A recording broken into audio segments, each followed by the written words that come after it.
नमस्कार, मैं हूं गीतिका पांडे और आप देख रहे हैं टुडे हरियाणा। हमारे प्यारे राज्य हरियाणा से जुड़ी हुई खबरों को देखने के लिए हमारे चैनल को जरूर सब्सक्राइब करें। साथ ही आप हरियाणा के किस जिले से चैनल देख रहे हैं हमें कमेंट बॉक्स में कमेंट कर जरूर बताएं। भूकंप के तेज झटकों से दहल उठा देश, जाने कहां हुआ कितना असर।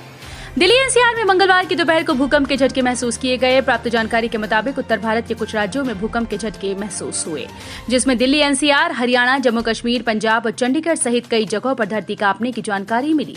इसके अलावा पाकिस्तान के इस्लामाबाद, लाहौर और आसपास के इलाकों में तेज भूकंप का झटका महसूस किया गया। ईएमएससी के मुताबिक भूकंप का केंद्र जम्मू कश्मीर का डोडा जिला था। भूकंप मंगलवार की दोपहर 1:33 पर 5.4 की तीव्रता से आया। हरियाणा में आढ़तियों को बड़ी राहत, एक मुश्त देनी होगी मार्केट फीस। सीएम मनोहर बोले, डेवलपमेंट के लिए कमेटी बनेगी, आढ़ती भी शामिल होंगी। हरियाणा में खरीद एजेंसीज और आढ़तियों को अब मार्केट फीस और HRDF दर एक मुश्त में देनी होगी। पहले इसकी किश्तें बंधी हुई थी, आढ़तियों को हर महीने उसका भुगतान करना होता था। हरियाणा के मुख्यमंत्री मनोहर लाल ने यह फैसला लेते हुए कहा कि प्रदेश भर में सब्जी मंडियों में चार दीवारी, शेड के निर्माण व मरम्मत, गेट और सफाई व्यवस्था के कार्यों के लिए नई पॉलिसी बनाई जाएगी। इसके तहत समिति का गठन किया जाएगा, जिसमें आढ़तियों को भी भागीदार बनाया जाएगा। इस समिति को मार्केट फीस में से कुछ राशि उपलब्ध करवाई जाएगी। ब्रजभूषण वर्सेस रेसलर्स विवाद, 4 महिला पहलवानों ने ऑडियो वीडियो सबूत दिए। 15 जून को पुलिस को पेश करनी है चार्जशीट। भारतीय कुश्ती संघ के पूर्व अध्यक्ष ब्रजभूषण शरण सिंह पर यौन शोषण का आरोप लगाने वाली 6 महिला पहलवानों में से 4 ने दिल्ली पुलिस को ऑडियो और विजुअल सबूत मुहैया कराए। दिल्ली पुलिस के एक अधिकारी ने दावा किया कि दोनों शिकायतकर्ता ने पर्याप्त सबूत नहीं दिए जो ब्रजभूषण के खिलाफ उनके आरोपों को साबित कर सके। पुलिस को 2 महिला रेसलर, एक इंटरनेशनल रेफरी और स्टेट लेवल कोच ने पहलवानों के समर्थन में एक गवाही दी। किसानों के धरने पर बीजेपी अध्यक्ष नड्डा की नजर, मामले को सुलझाने के लिए सीएम खट्टर से की कई दौर की वार्ता। सूरजमुखी पर एमएसपी और किसानों की रिहाई की मांग को लेकर किसानों का आंदोलन जारी है। किसानों ने कुरुक्षेत्र में दिल्ली चंडीगढ़ हाईवे पर जाम लगाया हुआ है।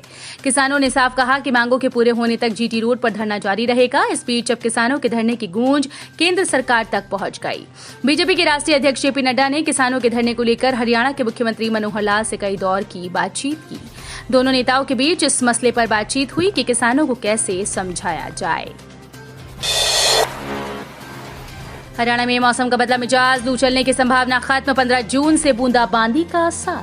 हरियाणा में मौसम का इस बार अलग ही मिजाज है। भीषण गर्मी वाले दिन में भी सामान्य से कम तापमान है। ऐसे में प्रदेश में कहीं भी लू नहीं चली। वहीं हिसार में सामान्य से 2 डिग्री कम 39.6 डिग्री तापमान रहा। साथ ही रात का पारा सामान्य से 1 डिग्री कम 26.4 डिग्री रहा। ऐसे में मौसम वैज्ञानिकों का कहना है कि 15 जून तक बादल छाए रहेंगे और बूंदाबांदी के आसार हैं। हरियाणा सरकार ने लिया बड़ा फैसला, 2 IAS और 7 HCS अधिकारियों के हुए तबादले। जानिए किसे कहां मिला चार्ज। हरियाणा सरकार से बड़ा फैसला लेते हुए 9 अफसरों का तबादला किया है, जिसमें 2 IAS और 7 HCS शामिल हैं। वहीं गणेशन लाल को हैफेड के हार्ट्रे का MD बनाया गया। साथ ही IAS अफसर TS सत्यपाल को पब्लिक रिलेशन का अतिरिक्त जिम्मेवारी सौंपी गई। अमित कुमार अग्रवाल के छुट्टी पर जाने के बाद सारा काम देखेंगे।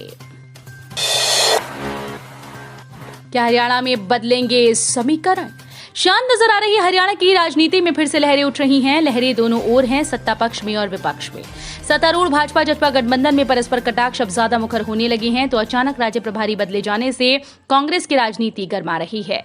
पिछले विधानसभा चुनाव में भाजपा बहुमत पाने से चूक गई थी। 90 सदस्यीय विधानसभा में उसे 40 सीट मिली, जबकि मुख्य विपक्षी कांग्रेस को 31।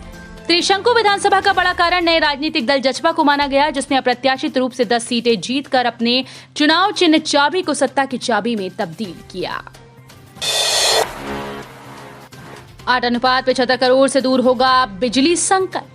बिजली किल्लत से जूझ रहे लोगों के लिए राहत भरी खबर है। 50,000 बिजली उपभोक्ताओं को भविष्य में बिजली आपूर्ति संबंधी कोई समस्या न आए और पावर हाउस से लेकर ट्रांसफार्मर पर अतिरिक्त लोड न पड़े, इसके लिए बिजली निगम ने ग्रामीण इलाकों के लिए 8:75 करोड़ लाख रुपए की योजना का खाका तैयार किया, जिसके लिए मुख्यालय से मंजूरी मिल गई है। जल संकट से जूझ रहा हरियाणा, रेड जोन में पहुंचे 1948 गांव, तेजी से गिर रहा भूजल स्तर। जल संकट से जूझ रहे हरियाणा में भूजल की स्थिति गंभीर है। हरियाणा जल संसाधन प्राधिकरण द्वारा पूरे प्रदेश से जुटाए आंकड़ों के मुताबिक अब 1948 गांव रेड जोन में आ चुके हैं। चिंता की बात यह है कि 84% गांव में भूजल स्तर तेजी से पाताल की ओर जा रहा है। प्रदेश के कुल 7,287 गांव में से केवल 1304 गांव ग्रीन जोन में हैं, जबकि 6,150 गांव में भूजल तेजी से नीचे जा रहा है। गुरुग्राम में 223 युवाओं को दिए नियुक्ति पत्र।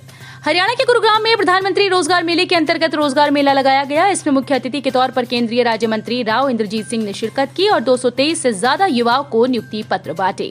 प्रधानमंत्री रोजगार मेले के तहत देश भर में करीब 75,000 युवाओं को नियुक्ति पत्र दिए गए। पूरे देश भर में करीब 34 जगहों पर इस कार्यक्रम का आयोजन किया गया है। एमएसपी को लेकर किसानों के समर्थन में आई आप। अनुराग झांझा बोले, मुख्यमंत्री को अहंकार छोड़ किसानों से करनी चाहिए बात। आम आदमी पार्टी के सीनियर वाइस प्रेसिडेंट अनुराग झांझा ने किसानों की मांग का समर्थन करते हुए खट्टर सरकार पर निशाना साधा है। झांझा ने आरोप लगाते हुए कहा कि सरकार किसानों को बार बार बातचीत के बहाने बुलाकर अपमानित कर रही है। उन्होंने कहा कि किसानों को तपती गर्मी और लू में बैठने का शौक नहीं, मुख्यमंत्री को अहंकार छोड़कर किसानों के साथ बातचीत करनी चाहिए। झांझा ने कहा कि आम आदमी पार्टी किसानों के साथ खड़ी है और सूरजमुखी फसल पर एमएसपी की उनकी मांग का समर्थन करती है।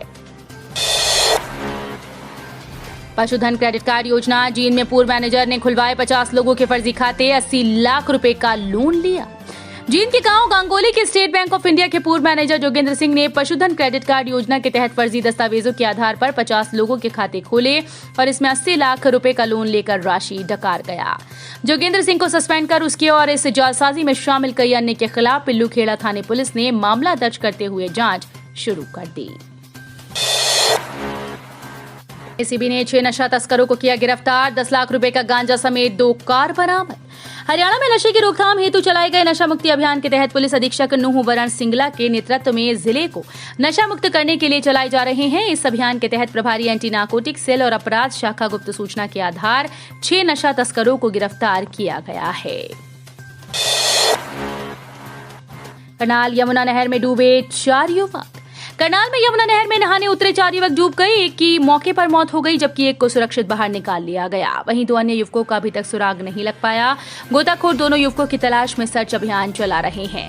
गांव सदरपुर के पास विधायक हरविंद्र कल्याण समेत अन्य प्रशासनिक अधिकारी मौके पर पहुंच गए।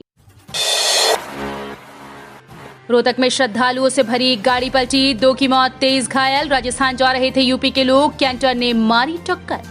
हरियाणा के रोहतक में हिसार दिल्ली हाईवे पर देर रात को कैंटर ने श्रद्धालुओं से भरे पिकअप को टक्कर मार दी। टक्कर लगने के बाद पिकअप सड़क किनारे पलट गया, जिसमें उत्तर प्रदेश के 2 श्रद्धालुओं की मौत हो गई। वहीं 23 लोग गंभीर रूप से घायल हो गए। तो ये थी हरियाणा राज्य से जुड़ी हुई आज की कुछ खास और अहम खबरें। इसी तरह की लेटेस्ट अपडेट देखने के लिए टुडे हरियाणा को जरूर सब्सक्राइब करें।